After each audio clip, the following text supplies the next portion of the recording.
know that something really must be bad wrong. As much as I look forward to these Wednesday press conferences, for me not to be there with you today. But I was informed early this afternoon that I had a positive test for COVID-19 on a PCR test. At this point, I'm completely asymptomatic, feel fine. Our medical officials have told me as long as I remain asymptomatic, I will have a daily PCR testing per SEC protocol to confirm the initial positive. I found this out about 1 o'clock today. I came home. I informed our team by Zoom.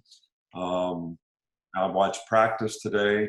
I talked to the team after practice today, all by Zoom. I actually could speak with a manager if there was anything that I thought was not going correctly.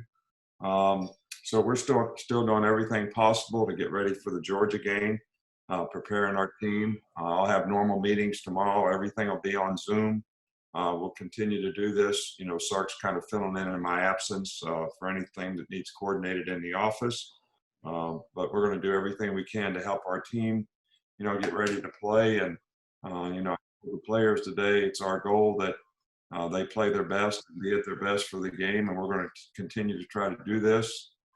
And, you know, we've had a lot of challenges this year.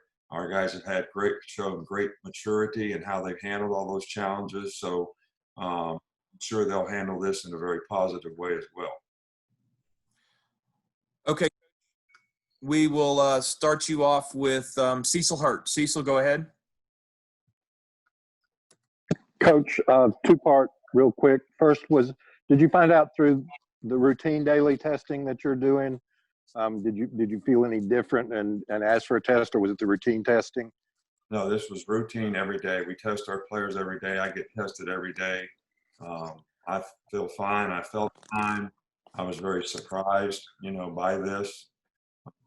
So, and we got the results back at 1 o'clock today. And also in the light of this and Lane Kiffin saying that Ole Miss was dealing with certain issues, have you, in the player daily testing, have you noticed, has there been a noticeable difference in positives or any change or any indication of a spike? No, we haven't had any indications of that at all with any player. Thank you, Coach.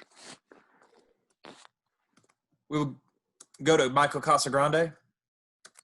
Yeah, just wondering, did you guys have a succession plan in place in case something like this were to happen? And how much autonomy will Steve have in making decisions? Could you ask that again? Yeah. Did you guys have a succession plan in place in case you were to test positive? And how much autonomy will Steve have to make decisions for the team?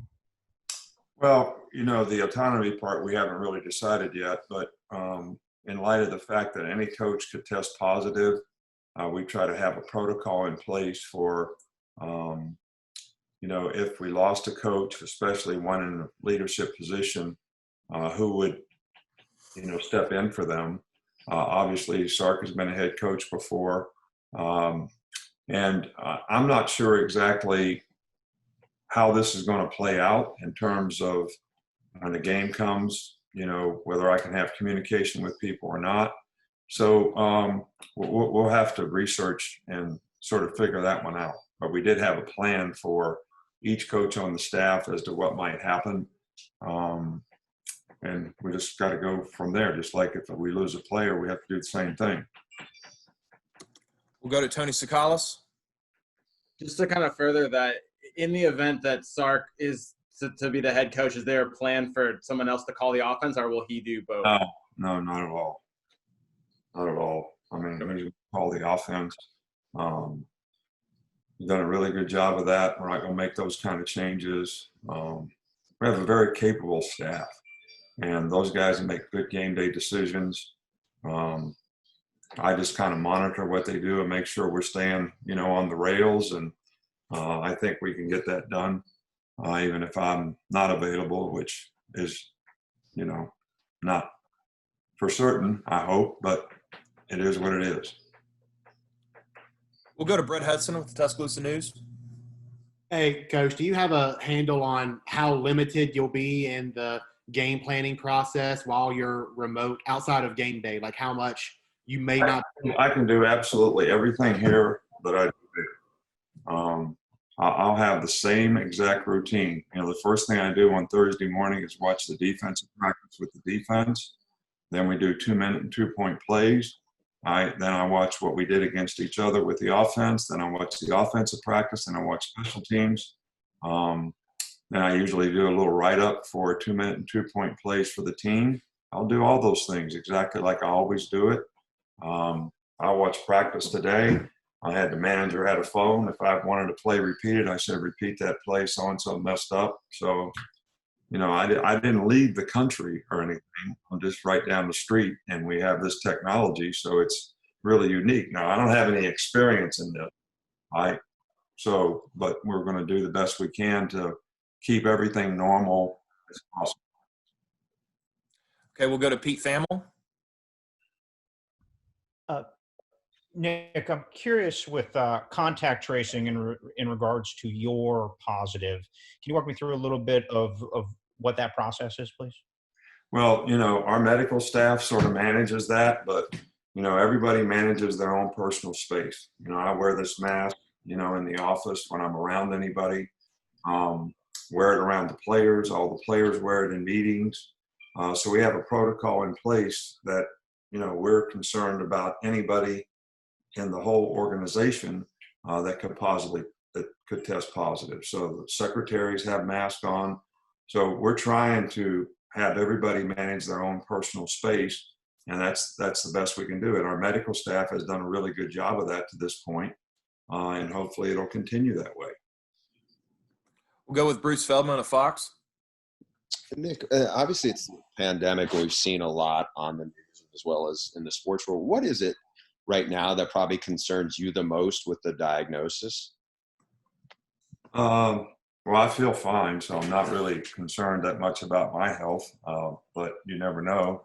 You know, I just want to look, I basically feel like, you know, when we're in our own personal bubble here, I think everybody's in a much safer place.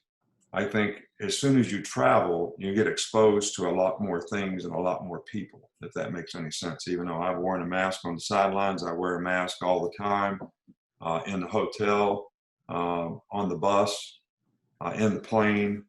So nobody really knows, you know, how this occurs. But I know that our medical staff has done a really good job. And the number one thing that I would be concerned about is, you know, can the players still go out, focus on the game, play the game? It's a big game for them. Our goal as coaches is always to get them in the best position they can be in to be able to have success.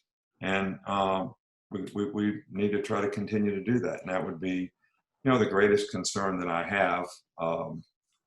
Not that, you know, I haven't blocked anybody or tackled anybody, caught any passes, thrown any passes in a game for long time. So it's still going to be up to how the players execute, and it's still going to be up to us to try to get them in the best position to do that.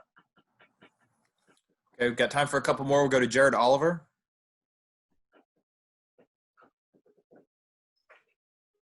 Jared, you need to unmute, bud.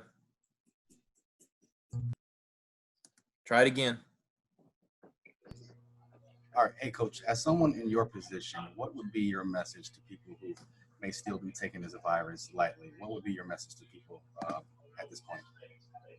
Well, I personally think I did a really good job of trying to manage my personal space, and that would be what I've informed our players to try to do, because you have to respect this disease and the spread of this disease. So I guess my message would be, you know, adhere to protocol of what people are informing us to do. Wash our hands, wear a mask, social distance, all those things I think are important. You know, I always tell our players, just assume that everyone that you come in contact with might be infected, and you might be infected and not know it and actually, you know, bring harm to them. So I have a big concern for my own personal family, because that's about the only people I've been around other than, you know, the coaches and the players. I mean, I'm pretty isolated in terms of what I do. So I'm just hopeful that, none of them have an issue or a problem because of this. Okay, unless we have any more, we will wrap up with Steven. Hey, Coach, you talked about how focused the players are being through this time. When you were able to watch them on Zoom through the practice, just talk about the focus that they have shown. I didn't see anything different about practice. I got to see a lot more because when you look at it wide angle, you see a lot more than when you're just standing on the field. But I thought the intensity was good. The focus was good. The players were trying to get it right. So I didn't really see anything any different. I can tell you we've had a lot worse practices when I'm there. So maybe it was a good thing that I wasn't there. All right, Coach. Thank you for your time. All right. Thanks, guys.